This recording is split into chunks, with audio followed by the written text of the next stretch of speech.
Terra's Story, Book 1 of The Protector's Archives, an Initiation Fantasy. Chapter 1. Terra threw her badge onto the dresser and stared at the tear-streaked face of the stranger in the mirror. Her eyeballs were red, and the surrounding tissues puffy, with dark hollows beneath. The grayish tinge of the skin spoke to exhaustion. Her mouth was a thin, bitter line. But even worse was the image Terra couldn't scrub from her mind, the sight that obscured the one in the mirror, that of the battered, defiled body of a young girl who would never see her teens. Another dead angel.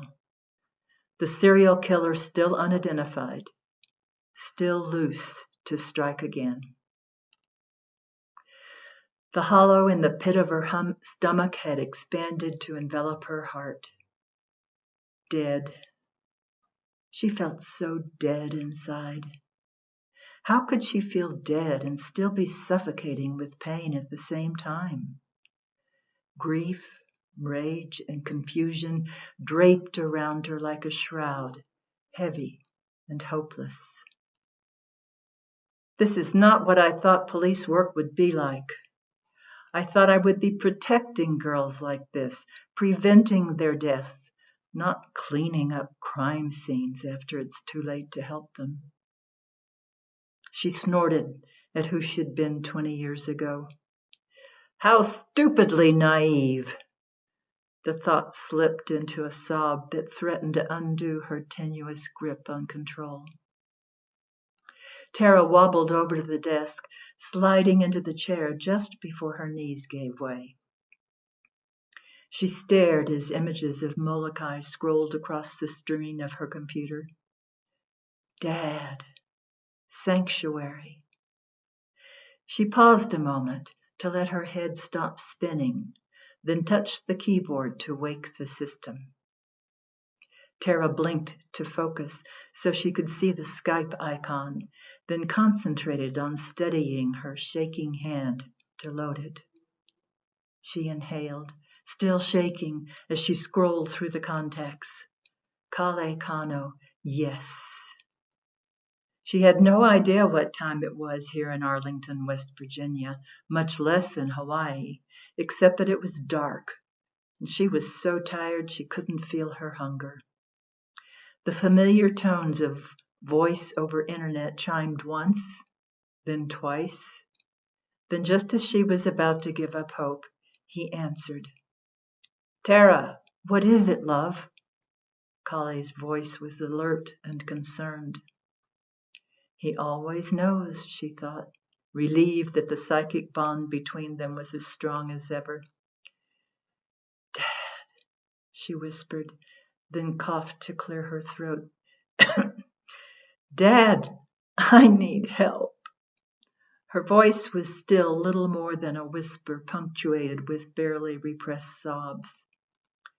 Sweetheart, her father replied, the love and the endearment causing the tears brimming in her eyes to spill down her cheeks. I know. Terra knew Kale did know. He understood, and he would know how to help her. Dad, Dad, I'm so broken. She pushed the words out between the sobs that would not leave her alone. Can you come home for a while, sweetheart? His voice was gentle, and his calm pulled her back from the looming edge of hysteria. Yes, Dad, I need to come home. I've lost myself, Dad, and Terra dissolved into the wave of fresh grief that swept over her, tears streaming, gulping air between convulsions. Gap Gallagher said I could take some time off. I've got months of vacation time accumulated and I'll meet you at the airport, sweetheart. Just let me know when. We'll rest here overnight. Then we'll go see Simeona. At the beloved name, Terra felt something inside release. A peace she hadn't felt in far too long tiptoed around her heart, hope lightening the pain and anger. Now she could focus on her father's face in front of her. She saw the calm understanding and gentle strength in her father's eyes. He smiled.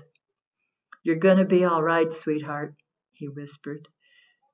His certainty was a promise. Finally, Terra allowed herself a ray of hope.